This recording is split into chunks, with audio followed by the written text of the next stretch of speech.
Bien-aimés dans le Seigneur, bienvenue dans ces moments de méditation. Nous voulons voir un sujet avec vous et nous voulons parler d'un esprit qui sévit actuellement et dont beaucoup de personnes ont peur. Et nous allons voir donc le pouvoir qu'a l'esprit de mort actuellement. Nous allons parler des choses qui attirent l'esprit de mort. L'esprit de mort est un esprit et il est attiré, il y a des choses que l'on peut faire pour attirer sa présence. Et c'est ce que nous allons voir. Parce que parler de la mort, c'est comme si on voudrait parler d'un sujet tabou, mais la mort est quelque chose, c'est une réalité. La mort est un esprit qui sévit sur la terre et nous voulons aborder les œuvres que les hommes pratiquent ou les comportements ou les actions que nous pouvons poser qui va faire que l'esprit de mort va venir, même si on ne le veut pas, l'esprit de mort s'invite à notre vie. D'abord, il faut reconnaître qu'il y a trois types de mort. Il y a premièrement la mort physique, qui est un état de séparation du corps de l'homme avec son âme. C'est par exemple un arrêt cardiaque. C'est ce qu'on appelle la mort physique. Le fait que le corps soit séparé de l'âme, c'est la mort physique. Il y a aussi la mort spirituelle, qui est un deuxième aspect de la mort. Il s'agit ici d'un état de séparation de l'esprit de l'homme d'avec Dieu. Quand Dieu est séparé de l'homme, quand l'homme est séparé de Dieu, cela veut dire que c'est un état où l'esprit de l'homme est dans la mort parce que l'esprit de l'homme n'est pas imprégné de la vie de Dieu.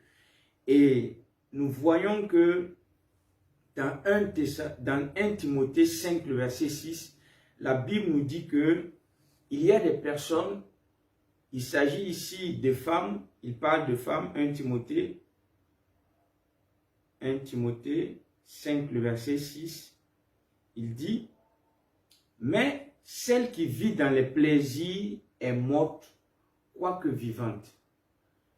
Les femmes ou les hommes qui vivent dans les plaisirs du monde, les plaisirs de la chair, sont mortes. Il s'agit ici pas de la mort physique, mais de la mort spirituelle. Ils sont séparés de Dieu. Leur esprit n'est pas empreint de la présence de Dieu, de la vie de Dieu. Et la Bible nous dit que tous ceux qui ne croient pas au Fils de Dieu n'ont pas la vie, mais la colère de Dieu est sur eux, parce qu'ils sont séparés de Dieu. Et donc, le deuxième type de mort, c'est la mort spirituelle. Et le troisième type de la mort, c'est la mort éternelle. La mort éternelle, c'est celle qui vient après le jugement dernier.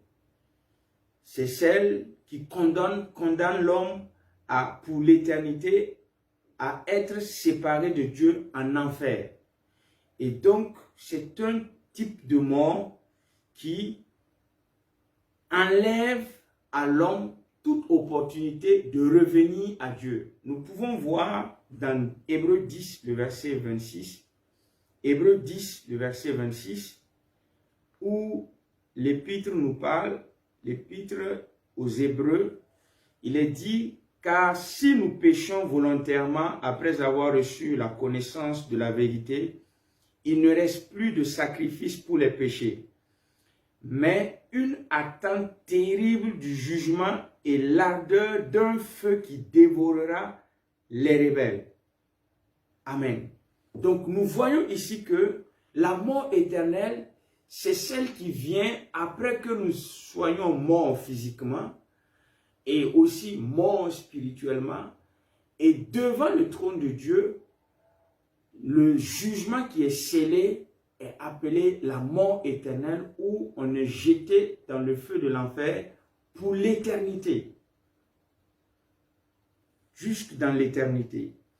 L'esprit de mort est un esprit qui se nourrit des choses interdites. C'est un esprit qui se nourrit du péché. La Bible nous dit dans Romains 6, 23, « Le salaire du péché, c'est la mort, mais le don gratuit de Dieu, c'est la vie éternelle. » Le salaire du péché, c'est la mort. Donc, ça veut dire que là où il y a le péché, l'esprit de mort est attiré par une vie de péché. L'esprit de mort est attiré par une vie de péché. Nous voyons par exemple que après la chute de Adam et Ève, Dieu a dit que les jours de l'homme seront de 120 ans. Mais au fur et à mesure que les années ont avancé, puisque l'iniquité a augmenté, la Bible va montrer à Moïse que les jours de l'homme sont de 70 et 90 pour ceux qui sont plus robustes. Donc on voit ici que la mort se nourrit de l'iniquité et rabaisse la longévité des hommes sur la terre. Donc nous allons voir les choses que nous pouvons faire qui vont attirer l'esprit de mort. Les choses qui attirent l'esprit de mort. D'abord, il faut comprendre que l'esprit de mort est un esprit qui est satanique, qui vient de l'enfer. Et la Bible nous dit dans Apocalypse 1, le verset 18, que Jésus-Christ tient les clés de la mort et du séjour des morts. Parce que Jésus-Christ a vaincu la mort, parce que Jésus-Christ a anéanti celui qui avait le pouvoir de la mort, c'est-à-dire le diable. On nous dit dans Hébreux 2, le verset 14, que Jésus-Christ a vaincu celui qui avait le pouvoir de la mort, c'est-à-dire le diable. Donc, derrière l'esprit de mort, il y a le diable. Voilà pourquoi dans Jean 10, le verset 10, il montre que le diable ne vient que pour égorger, voler et détruire. Mais lui, Jésus-Christ est venu afin que les brebis aient la vie et qu'elles soient dans l'abondance. Voyons maintenant les choses qui attirent l'esprit de mort dans la vie de l'homme. Premièrement, abandonner la sagesse attire l'esprit de mort dans la vie de l'homme. Abandonner la sagesse attire l'esprit de mort dans la vie de l'homme. Regardons ce que la Bible appelle la sagesse. Proverbe 1, le verset 7. Proverbe 1, le verset 7 nous parle. Il est dit, la crainte de l'Éternel est le commencement de la sagesse. Les insensés méprisent la sagesse et l'instruction. Amen. On dit, la sagesse, c'est la crainte de Dieu, c'est le commencement de la sagesse. La sagesse commence par craindre Dieu. Donc, un homme qui arrête de craindre Dieu est en train de quitter le chemin de la sagesse et il est en train d'attirer l'esprit de mort dans sa vie. Regardons ce que le deuxième texte de Proverbe nous montre. Proverbe 21, le verset 16. Proverbe 21, le verset 16. Il est dit, « L'homme qui s'écarte du chemin de la sagesse reposera dans l'assemblée des morts. » L'homme qui s'écarte du chemin de la sagesse, l'homme qui arrête de craindre Dieu, l'homme qui arrête de se soumettre à Dieu, l'homme qui arrête de respecter les commandements de Dieu, de respecter les règles de Dieu, va se retrouver dans l'assemblée des morts. L'esprit de mort aime ceux qui ne craignent pas Dieu. L'esprit de mort aime les pervers. L'esprit de mort aime ceux qui disent qu'ils s'en foutent de la loi. Ils s'en foutent de Dieu. L'esprit de mort aime ceux qui sont des gens qui défient les principes de Dieu. Et le texte nous dit clairement que celui qui s'écarte du chemin de la sagesse, celui qui arrête de craindre Dieu, celui qui arrête de vénérer Dieu comme un être sacré et qui bafoue Dieu et qui banalise Dieu et qui méprise Dieu, la Bible nous dit que cette personne va se retrouver sur le chemin de là, elle va se retrouver dans l'assemblée des morts. Ce n'est pas simplement dans les grandes choses qu'on abandonne la sagesse, même dans les petites choses. Par exemple, quitter la sagesse, c'est quoi? Quand une personne consomme abusivement l'alcool, cette personne a abandonné le chemin de la sagesse. Quand une personne consomme abusivement le sucre ou l'huile, ce que cette personne est en train de consommer devient un poison pour son corps et est en train d'attirer l'esprit de mort dans la vie de cette personne. Quand une personne intoxique ses poumons avec de la fumée, la cigarette et la drogue, cette personne est en train d'attirer l'esprit de mort. Donc, il y a des petits éléments qui montrent que dans nos actes quotidiens, nous appelons la mort sans le savoir. Nous appelons la mort sans le savoir. Quand une personne brûle le feu rouge, le feu tricolore, il est en train d'attirer la mort.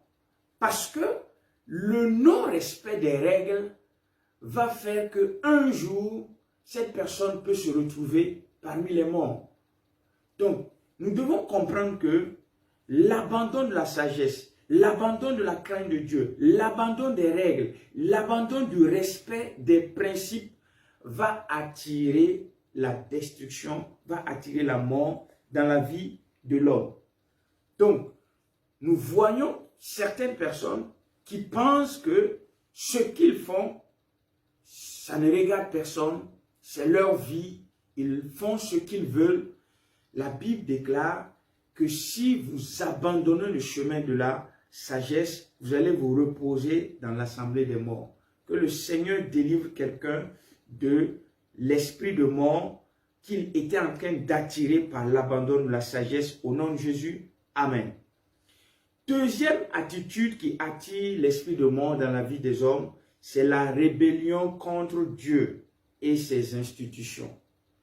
Quand un homme se rébelle contre Dieu et ses institutions, quand un homme défie Dieu, s'oppose à Dieu en s'attaquant à sa parole, en s'attaquant aux enfants de Dieu, en s'attaquant à la foi en Jésus-Christ, cette personne est en train d'attirer la mort dans sa vie. Ce n'est pas moi qui le dis, tout ce que je le dis, je vais le justifier par les versets de la parole de Dieu. Psaume 9, le verset 17.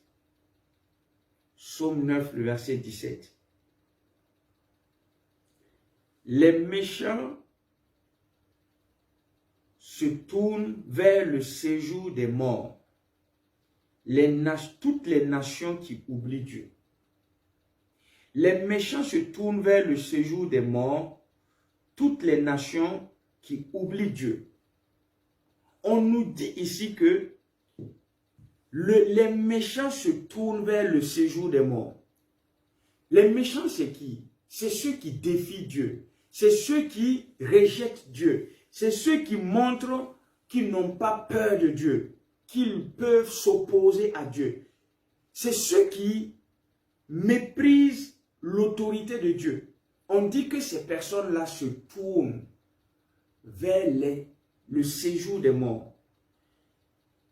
L'esprit de mort aime les rebelles contre Dieu. L'esprit de mort aime ceux qui disent qu'ils s'en foutent de ce que Dieu a institué comme sacré. Et nous voyons un autre texte dans 1 Corinthiens 10, le verset 9 à 11, l'épître aux Corinthiens, toujours dans la parole de Dieu, verset 9 à 11, il est dit: ne tentons point le Seigneur comme le tentaient quelques-uns d'eux qui périrent par les serpents. Ne murmurez point comme murmuraient quelques-uns d'eux qui périrent par l'exterminateur. Tenter Dieu ici, c'est quoi? Murmurer contre Dieu ici, c'est quoi? C'est s'opposer à Dieu. Connaître la volonté de Dieu et choisir d'aller contre cette volonté, c'est tenter Dieu.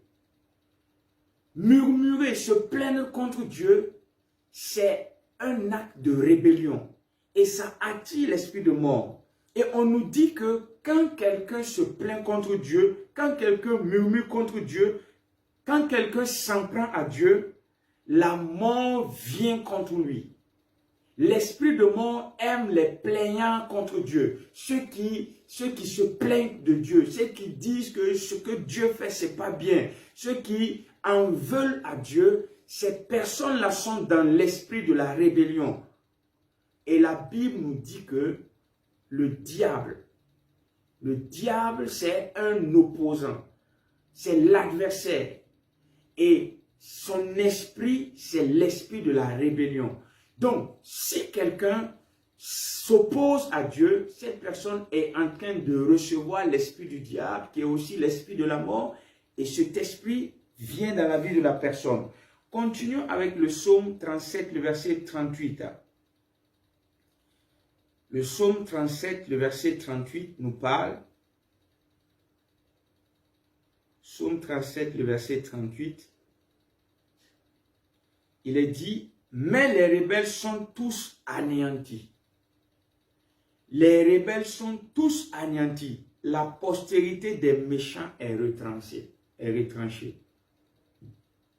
Les rebelles sont tous anéantis. Toute personne qui est dans la rébellion est menacée par la destruction.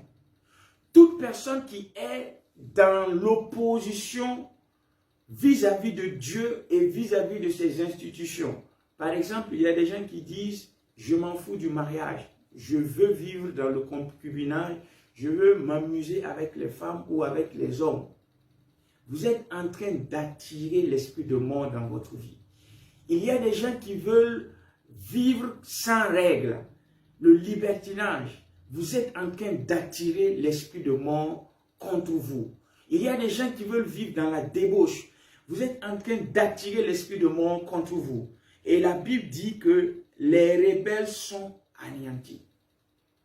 Nous voyons des célèbres chanteurs qui vivaient comme ils voulaient, mais ils ne sont plus. À la fleur de l'âge, ils ont disparu. Pourquoi? Parce qu'il n'y a pas un homme qui peut vivre comme il veut et avoir une longue vie. Donc, deuxième élément, la rébellion contre Dieu et ses institutions attire l'esprit de mort dans la vie de l'homme. Que le Seigneur nous en délivre au nom de Jésus. Le troisième élément, la troisième chose qui attire l'esprit de mort, c'est la rébellion contre l'autorité parentale. La rébellion contre l'autorité parentale. Nous sommes dans un monde actuel où les enfants ont plus de droits que les parents.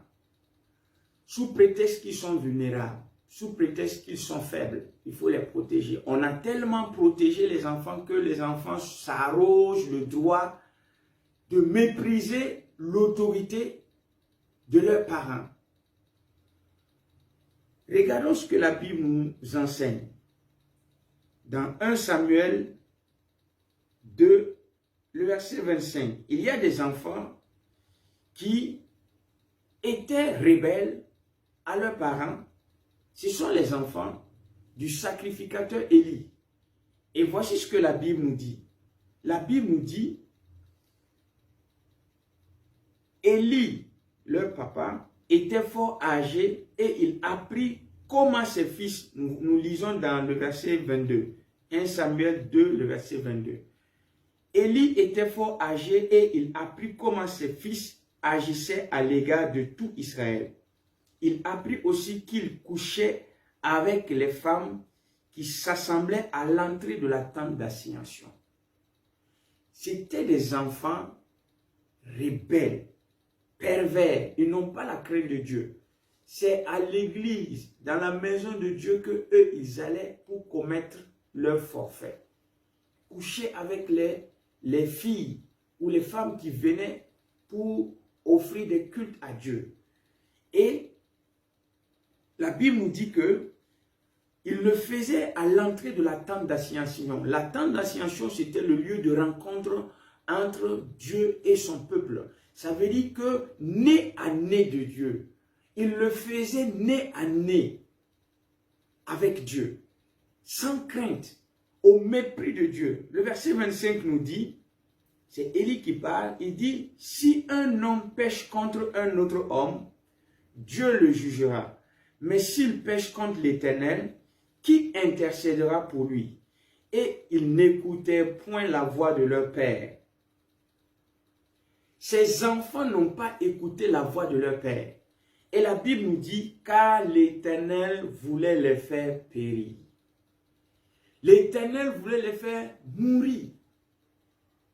Donc, quand un enfant commence à rejeter les instructions, oh papa, tu es trop dur, oh maman, tu es trop dur, tu parles beaucoup, oh, c'est rentré ici, c'est sorti là. Ils n'écoutent pas les instructions et menant une vie sans règles, menant une vie de débauche, menant une vie d'insoumission à l'autorité, menant une vie sans Dieu, la Bible nous dit que ces enfants de Élie, le sacrificateur, étaient en train d'être destinés à l'abattoir. Dieu avait arrêté d'abréger la vie de ses enfants.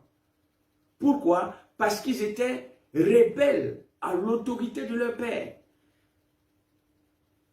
Le père et la mère sont sacrés aux yeux de Dieu. Même s'ils ont un mauvais comportement. La longévité d'un enfant se trouve dans les mains de son père ou de sa mère. Ce n'est pas la prière qui donne la longévité. Ce n'est pas la prière qui donne la longévité.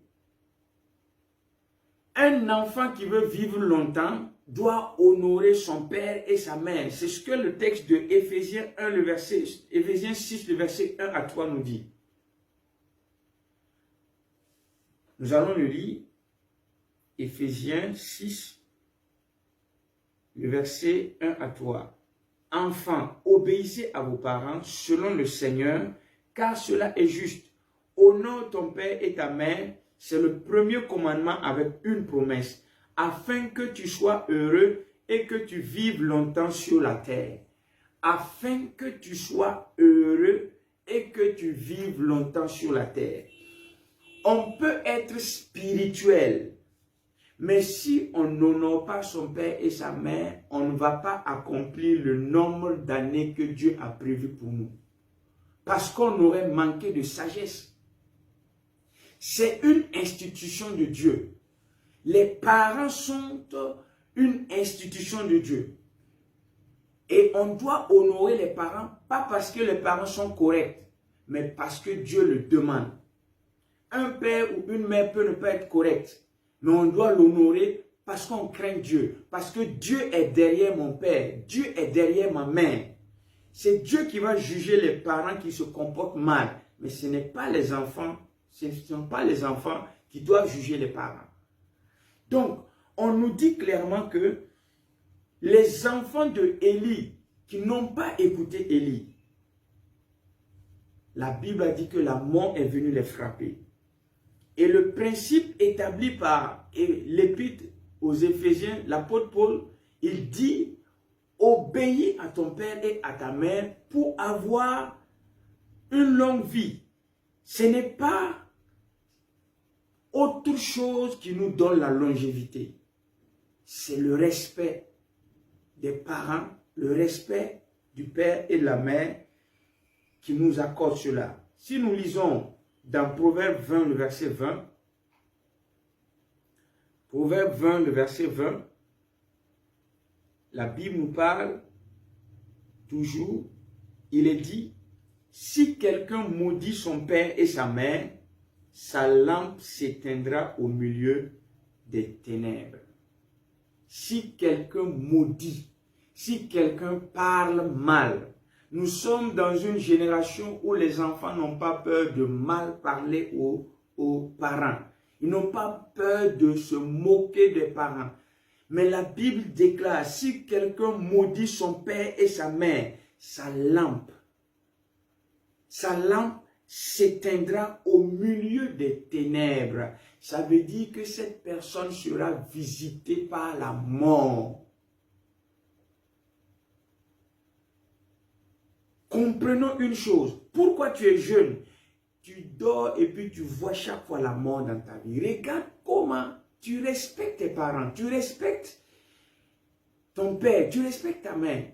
La nuit, tu es tourmenté, tu vois que tu es dans un cimetière, tu vois qu'il y a des messages qui te parlent de la mort, tu vois que tu échappes à des accidents. Regarde ta vie, tu es en train d'être attiré. Là, le séjour des morts est en train de t'appeler. Pourquoi? Tu passes ta vie ou tu as passé ta vie à mépriser ton père et ta mère. Et ça, même si tu es intelligent et que tu as un diplôme universitaire qui t'a accordé un bon revenu, ce n'est pas sûr que tu vas prendre ta retraite. Parce que il n'y a rien qui puisse annuler la parole de Dieu. C'est des lois spirituelles. Je suis en train de parler de lois spirituelles. Les lois spirituelles sont au-dessus des lois naturelles. On ne peut pas remplacer l'obéissance aux principes de Dieu par autre chose. Il dit que si tu parles mal de ton père, tu parles mal de ta mère, ta lampe va s'éteindre. Au moment où tu as besoin d'argent, tu perds ton emploi. Au moment où tu avais une opportunité, l'opportunité disparaît. La mort vient racler tout. Et ton âme est réclamée dans la mort. Donc, nous devons comprendre que les parents sont sacrés. Proverbe 29, verset 1. L'homme qui mérite d'être repris et qui raidit le cou sera brisé subitement sans remède. L'homme qui mérite d'être repris. Les parents ont tendance toujours à dire, il ne faut pas faire ça, il ne faut pas faire ça, il ne faut pas faire ça, il ne faut pas faire ça. Des réprimandes, des conseils, des réprimandes, des conseils. Souvent, ils sont durs, souvent, ils sont méchants. Mais la Bible nous dit quoi? Quel que soit le comportement du parent, donne-lui son honneur, donne-lui son respect, parce que Dieu est derrière son autorité. Mais si tu raidis le coup, la Bible dit l'homme qui mérite d'être repris et qui raidit le coup sera brisé subitement sans remède. C'est quoi? C'est la mort. C'est la mort. Voilà pourquoi il y a beaucoup de jeunes qui meurent actuellement. À la fleur de l'âge, ils meurent. Leur projet échoue. Leur projet échoue. Projet de mariage, projet d'entreprise, ça échoue. Pourquoi? Ils n'ont aucune considération pour l'autorité parentale. Même si tu es orphelin, la personne qui t'a éduqué, ton père adoptif, la personne qui a joué le rôle de parent, tu dois l'honorer. Oui. Nous continuons et nous sommes en train de voir les éléments qui attirent l'esprit de mort. Une autre chose qui attire l'esprit de mort, c'est le vol. Le vol. Le vol est une activité du diable. Et le vol attire l'esprit de mort. Josué 7, le verset 1, nous montre une histoire qui s'est passée dans la réalité avec les enfants d'Israël qui étaient en train de conquérir la terre de Canaan. Ils étaient à Jéricho et Dieu les avait donné des restrictions de ne pas toucher à aucun bien qu'ils allaient voir à Jéricho, de dédier tous leurs biens par interdit. Et il y a un homme du nom de Akan qui était un voleur. Il a pensé qu'il pouvait voler et ne pas être pris parce que les enfants d'Israël étaient nombreux. La Bible nous dit dans Josué 7, verset 1, les enfants d'Israël commirent une infidélité au sujet des choses dévouées par interdit. Le vol est une infidélité vis-à-vis de Dieu par rapport à ses commandements. Et la Bible nous dit que Dieu avait défendu de ne pas toucher.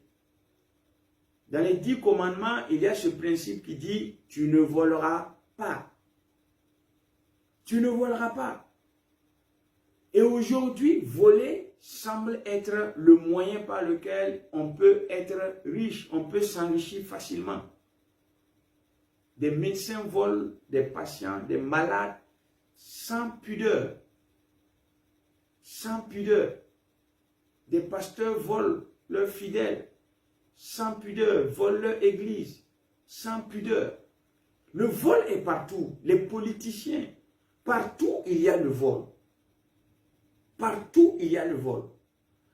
Mais c'est ce qui aussi justifie la mort précoce.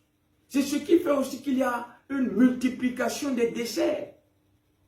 Parce qu'on bafoue les principes de Dieu. Le Seigneur nous parle. Et Akan qui a fait le vol, la Bible va nous parler dans le verset 18. Quand on a sondé, le Seigneur, à travers Josué, va montrer qu'il y a eu un acte de vol et on va sonder parmi les tribus d'Israël jusqu'à tomber dans la tribu de Akan et jusqu'à tomber dans la famille de Akan. Et voici ce que la Bible dit dans le verset 18. Il fit approcher la maison de Zabdi par homme, et Akan, fils de Carmi, fils de Zabdi, fils de Zérach, de la tribu de Juda, fut désigné. Josué dit à Akan, mon fils, donne gloire à l'Éternel, le Dieu d'Israël, et rends-lui hommage. Dis-moi donc ce que tu as fait, ne me le cache point. Akan répondit à Josué et dit, il est vrai que j'ai péché contre l'Éternel. Le vol, c'est d'abord un péché contre Dieu. C'est un péché contre Dieu. Et le Dieu d'Israël, et voici ce que j'ai fait. J'ai vu dans le butin un beau manteau de Shinéar, 200 cycles d'argent, un lingot d'or du poids de 50 cycles. Je les ai convoités. Voyez, le vol vient de la convoitise. Je les ai pris. Ils sont cachés dans la terre au milieu de ma tente et l'argent est au-dessus. Regardez là où il a mis les produits volés. Akan pensait qu'il était devenu riche par le vol. Et il y a des gens qui ont volé de l'argent, qui ont bâti des maisons, qui ont bâti des empires et qui pensent qu'ils sont riches. Mais Akan ne savait pas qu'il était en train de décimer toute sa famille. L'argent qu'il était en train de voler, il était en train de l'échanger contre sa vie et celle de sa femme et celle de ses enfants. Vous ne pouvez pas savoir souvent que peut-être derrière cet argent que vous volez, derrière ces 10 000 francs, derrière ces 50 000 francs, ces 100 000 francs, ces 1 million que vous volez, il y a quelque chose de plus précieux que cet argent qui est en train de vous quitter. Vous ne pouvez pas savoir. Akan ne savait pas que c'était un échange de sa vie. Et la Bible nous dit que quand on l'a désigné, on a trouvé effectivement le manteau et malheureusement, la Bible dit dans le verset 25, Josué dit, pourquoi nous as-tu troublé? L'Éternel troublera aujourd'hui, te troublera aujourd'hui. Et tout Israël le lapida, on les brûla au feu, on les lapida. Et on éleva sur Akan un grand morceau de pierre qui subsiste encore aujourd'hui. Et l'Éternel revint de l'ardeur de sa colère.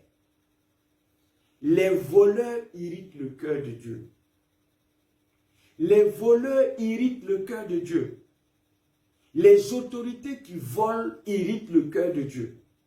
Les pasteurs qui volent, les leaders qui volent, les chrétiens qui volent, beaucoup de gens, actuellement, le vice du vol est devenu quelque chose de subtil. On pense qu'on peut se cacher. Mais la Bible nous dit que les voleurs n'hériteront point le royaume de Dieu. Il n'y a aucun domaine actuellement où il n'y a pas le vol. Partout, il y a le vol. Et c'est comme si c'est légal. C'est normal de voler. Non. Dieu n'approuve pas le vol. Et le vol attire la mort. Et le problème du vol, c'est qu'il peut décimer votre famille. C'est Achan qui a volé et ça a frappé sa femme et ses enfants. Regardons ce que la Bible nous dit dans Jérémie 17. Jérémie 17, le verset 10. Non, le verset 11, il est dit, Jérémie 17, le verset 11, « Comme une perdrix qui couvre des œufs qu'elle n'a point pondus, tel est celui qui acquiert des richesses injustement.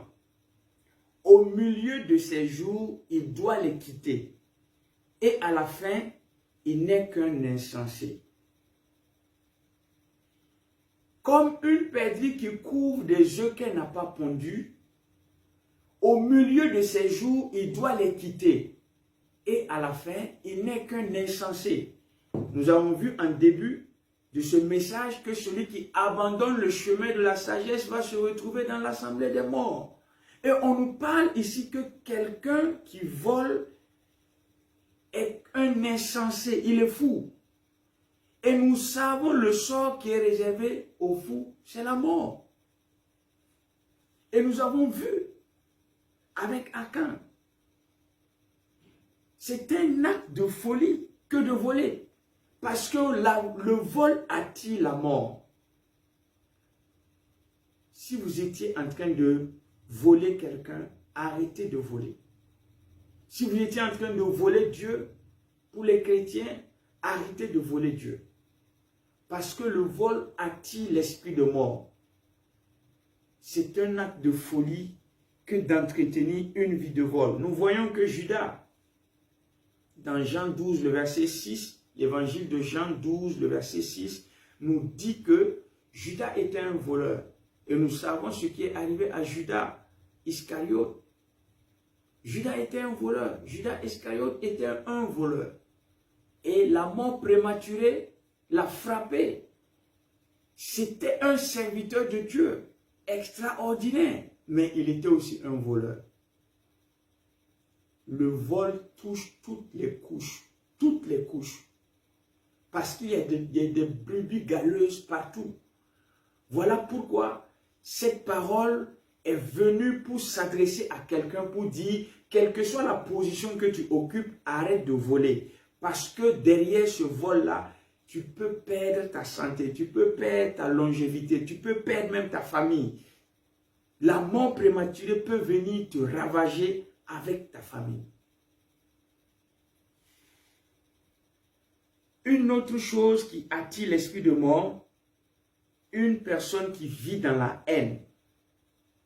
Une personne qui vit dans la haine attire l'esprit de mort. Nous sommes dans une époque où plusieurs personnes entretiennent la haine dans leur cœur, ne sachant pas qu'ils sont en train de boire un poison contre leur vie. L'esprit de mort aime ceux qui sont remplis de haine. 1 Jean 2, l'épître de Jean, 1 Jean 2, le verset 9. 1 Jean, l'épître de Jean, le verset 9 nous dit, « Celui qui dit qu'il est dans la lumière et qui hait son frère est encore dans les ténèbres. Celui qui aime son frère demeure dans la lumière et aucune occasion de chute n'est en lui. Mais celui qui hait son frère est dans les ténèbres. Il marche dans les ténèbres et ne sait où il va parce que les ténèbres ont aveuglé ses yeux. » Waouh! On nous dit que quand quelqu'un a la haine dans son cœur, il ne voit plus. On parle ici de de l'œil spirituel. On parle de la confusion. La haine entraîne une présence, la présence satanique, la présence de l'enfer, les ténèbres. On dit que celui qui n'aime pas être dans les ténèbres, cette personne est dans une atmosphère. Et cette atmosphère-là est destructrice. Quand quelqu'un a une haine, qu'elle soit petite ou grande, quand quelqu'un hait quelqu'un, la Bible nous dit que cette personne est dans les ténèbres. Si vous êtes une femme et vous haïssez votre mari, si vous êtes un homme qui haït sa femme, si vous êtes un enfant qui haït ses parents ou un parent qui haït ses enfants, si vous êtes un patron qui haït ses employés, un employé qui haït ses employeurs, son employeur, la Bible dit que vous êtes enveloppé par les ténèbres. Qui que vous soyez, vous devez savoir que l'esprit de mort est déjà là. Nous lisons un autre texte, 1 Jean, le chapitre 3 de 1 Jean 3, le verset 14. Lui, il va aller direct. Nous savons que nous sommes passés de la mort à la vie parce que nous aimons les frères. Celui qui n'aime pas demeure dans la mort. Celui qui n'aime pas, même s'il est pasteur, il demeure dans la mort. Ça veut dire que sa vie est attachée à la mort. Même s'il prophétise, même s'il sert Dieu, même s'il fait de bonnes œuvres, même s'il pratique de bonnes œuvres, cette personne, l'esprit de mort est attaché à cette personne. La parole de Dieu ne blague pas. Celui qui n'aime pas demeure dans la mort. Qu'il veuille ou qu'il ne veuille pas. Si vous avez la haine, quand vous vous réveillez, l'esprit de mort est là. Quand vous prenez votre engin pour aller au service ou à quelque part, l'esprit de mort vous suit. Et il cherche à vous frapper par un accident. Il cherche à vous frapper par une maladie. Il cherche à ce que votre argent soit utilisé pour d'autres choses qui n'ont rien à voir avec ce que vous avez perdu. Donc, il cherche à détruire tous vos intérêts. Parce que c'est ce que la mort fait. La mort est là pour détruire. Donc, avoir la haine dans son cœur, vous appelez la mort. Vous appelez la mort. Combien de personnes appellent la mort sans le savoir? Vous allez passer 1 heure dans la prière, mais dans votre cœur, il y a quelqu'un que vous haïssez. Vous allez passer 2 heures à l'église, dans un culte, mais dans votre cœur, vous haïssez quelqu'un. Pendant que vous êtes à l'église, même l'esprit de mort est là. Il n'a pas peur de vous parce que vous avez quelque chose qui l'appartient, la haine. Voilà pourquoi Jean nous dit, quiconque est son frère est un meurtrier et vous savez qu'aucun meurtrier n'a la vie éternelle demeurant en lui. Si vous n'avez pas la vie, c'est que vous avez la mort. Oui.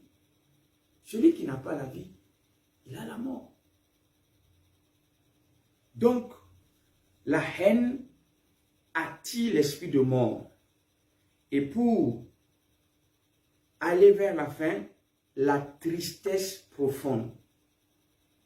La tristesse profonde est une autre chose qui attire la mort. Il y a des tristesses qui sont passagères. Il y a des tristesses qui sont constantes. Ces genres de tristesses sont profondes. Ces genres de tristesses sont prolongées. Et ces genres de tristesse, derrière ces genres de tristesse, se trouvent souvent des esprits. Ésaïe nous parle d'un esprit de deuil. Quand l'esprit de l'Éternel est sur moi parce qu'il m'a oint et pour annoncer la bonne nouvelle aux pauvres, pour donner un esprit de fête au lieu d'un esprit de deuil. L'esprit de deuil là, Dans d'autres versions, il est traduit par l'esprit d'abattement. C'est un esprit de tristesse profonde. Une tristesse qui est profonde. Nous voyons dans Matthieu 26, le verset 38, Jésus qui dit, mon âme est abattue jusqu'à la mort.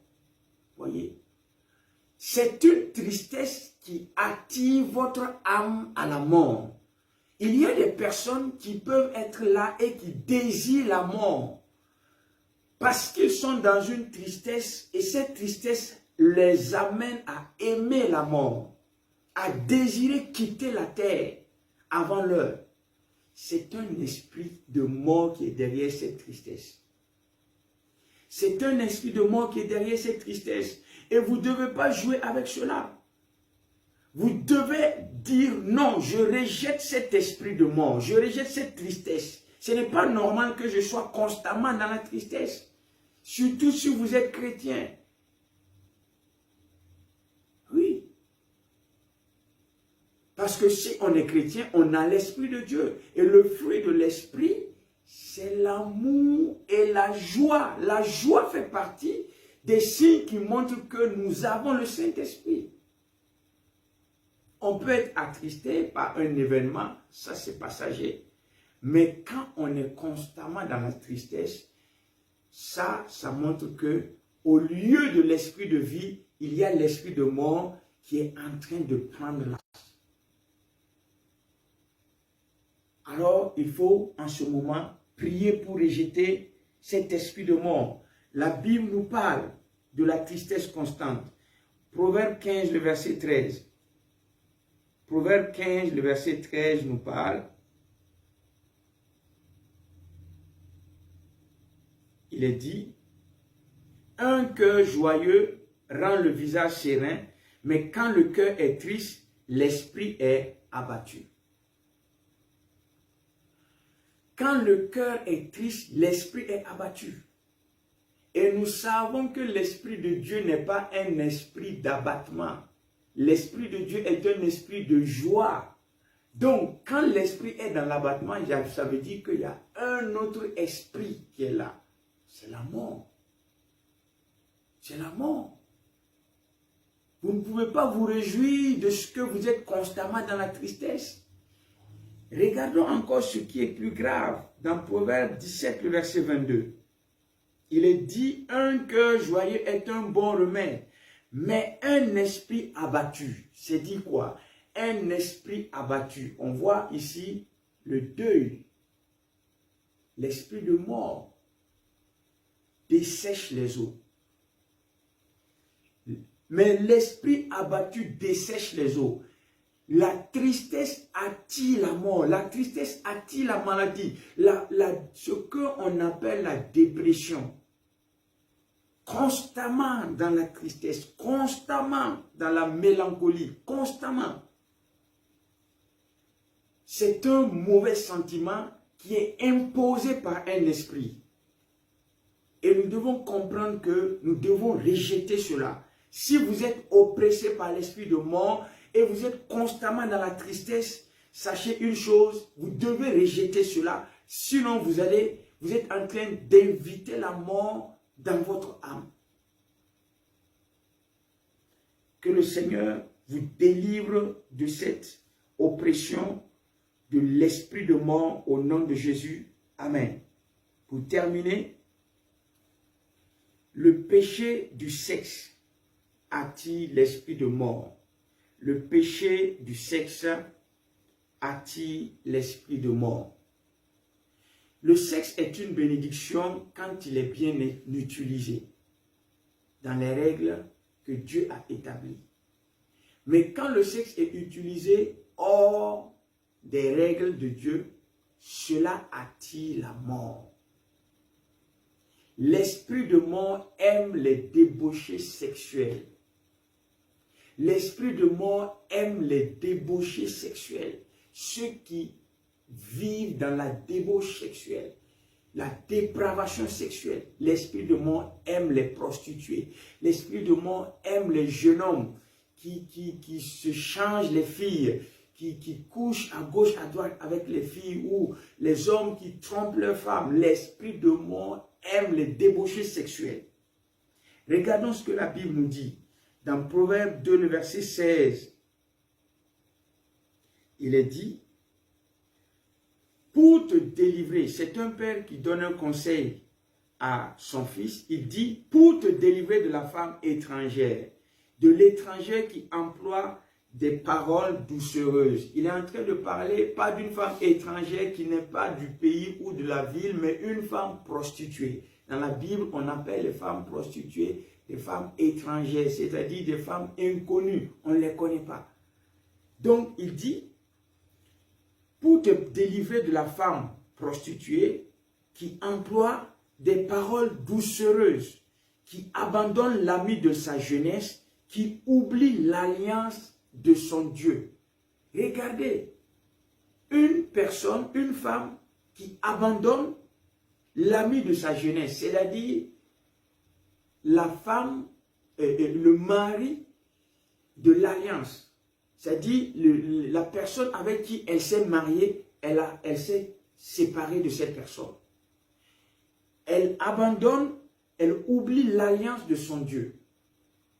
Et il dit, car sa maison penche vers la mort et sa route mène chez les morts. Aller dans la maison d'une prostituée, on nous dit que sa maison penche vers la mort et sa route mène chez les morts. Si vous êtes un jeune homme ou jeune fille, et puis votre vie, c'est vous nourrir chez les prostituées, c'est aller chaque fois chez les prostituées, on nous dit clairement ici que la maison des prostituées, c'est le chemin qui va à la mort. Ceux qui aiment les prostituées sont en train d'appeler l'esprit de mort chez eux. Parce que l'esprit de mort va commencer à ronger vos finances, à ronger votre santé, à ronger votre longévité, jusqu'à ce qu'il vous éteigne. Regardons ce que la Bible nous dit dans Proverbe 7, le verset 21. Proverbe 7, nous sommes en train de conclure. Proverbe 7, il est dit, une autre prostituée, il est dit, elle le séduisit à force de paroles, elle l'entraîna par ses lèvres doucereuses. On parle d'un jeune homme qui a été séduit par une prostituée. Le jeune homme se mit tout à coup à la suivre comme le bœuf qui va à la boucherie, comme un fou qu'on lie pour le châtier, jusqu'à ce qu'une flèche lui perce le foie, comme l'oiseau qui se précipite dans le filet sans savoir que c'est au prix de sa vie. Sans savoir que c'est au prix de sa vie. Au moment où tu es en train de prendre du plaisir, en même temps tu es en train de recevoir la mort. Regardons la suite du verset. Le verset 26 nous dit que, car elle a fait tomber, la prostituée, elle a fait tomber beaucoup de victimes. Et ils sont nombreux tous ceux qu'elle a tués. Sa maison, c'est le chemin du séjour des morts. Et il descend vers les demeures de la mort. Il y a des garçons, des hommes qui sont des prostituées, qui se donnent pour des intérêts. C'est-à-dire la prostitution, c'est simple, c'est donner son corps en échange d'un intérêt. Il y a la prostitution à l'école, partout il y a la prostitution. Des hommes se prostituent, des femmes se prostituent. Et on nous dit que là où le prostitué ou la prostituée entre, sa chambre là, c'est le chemin du séjour des morts, c'est là, sa chambre est le séjour des morts. On dit, il descend vers les demeures de la mort. Vous pensez que vous êtes rentré dans une chambre pour coucher avec elle ou bien avec il? Vous êtes rentré dans une tombe. C'est ce que la Bible dit. Donc, je veux parler aux adolescents, je veux parler aux jeunes hommes, je veux parler aux jeunes filles, aux hommes et aux femmes. qui pensent qu'ils sont en train de profiter de la vie, sachez une chose, la Bible nous dit que le chemin de la prostitution, la débauche sexuelle, l'impudicité mène à la mort précoce. Voilà pourquoi dans Proverbe 31, le verset 3, cette femme donne un conseil à son fils en lui disant, ne livre pas ta vigueur, ne livre pas ta vigueur aux femmes. Ne livre pas ta vigueur aux femmes. Dans ta vigueur, il y a ta vie, il y a ta sagesse, il y a ton intelligence, il y a ta bonne santé. Tu peux livrer ça à la prostitution. Tu peux livrer ça par un acte sexuel condamné par Dieu. La masturbation attire l'esprit de mort. Parce que derrière la masturbation, il y a un esprit satanique. La pornographie attire l'esprit de mort. Tout ce qu'il y a comme pratique sexuelle condamnée par la parole de Dieu attire l'esprit de mort. Voilà donc quelques éléments que nous avons vus qui nous interpellent par rapport à ce qui donne une force à l'esprit de mort pour qu'il puisse attaquer. Premièrement, abandonner la sagesse attire l'esprit de mort. L'absence de la crainte de Dieu attire l'esprit de mort. La rébellion contre Dieu et ses institutions attire l'esprit de mort. La rébellion contre l'autorité parentale attire l'esprit de mort. Le vol, voler, être un voleur, ça attire l'esprit de mort. Une personne qui a de la haine attire l'esprit de mort. La tristesse profonde, l'esprit de deuil, la tristesse constante attire l'esprit de mort. Le péché du sexe attire l'esprit de mort. Vous qui avez suivi cette vidéo, j'aimerais prier avec vous. Peut-être que vous vous sentez coupable dans un aspect de tout ce qui a été cité. Vous allez prier avec moi. Vous allez dire, Seigneur, j'ai entendu ta parole et j'étais dans la mort. Mais tu as envoyé ta parole pour me guérir. Je te demande pardon, car volontairement, j'ai attiré la mort dans ma vie. Mais par cette parole que j'ai reçue dans mon cœur, je te demande pardon et je te demande de me délivrer du pouvoir de la mort. Seigneur Jésus, je te reconfie ma vie, je te redédie ma vie, afin que tu sois le Seigneur et le Sauveur de ma vie. Prends le contrôle de ma vie et délivre-moi du pouvoir de la mort et du péché qui me liait à la mort.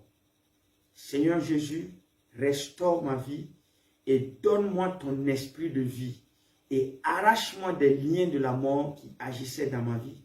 Je crois que tu me libères de la mort et du séjour des morts. Merci pour ce que tu me restaures au nom de Jésus. Amen. Que le Seigneur vous bénisse et que le Seigneur vous donne de comprendre qu'il y a des actions qui attirent l'esprit de mort. Que le Seigneur vous délivre de cela au nom de Jésus. Amen.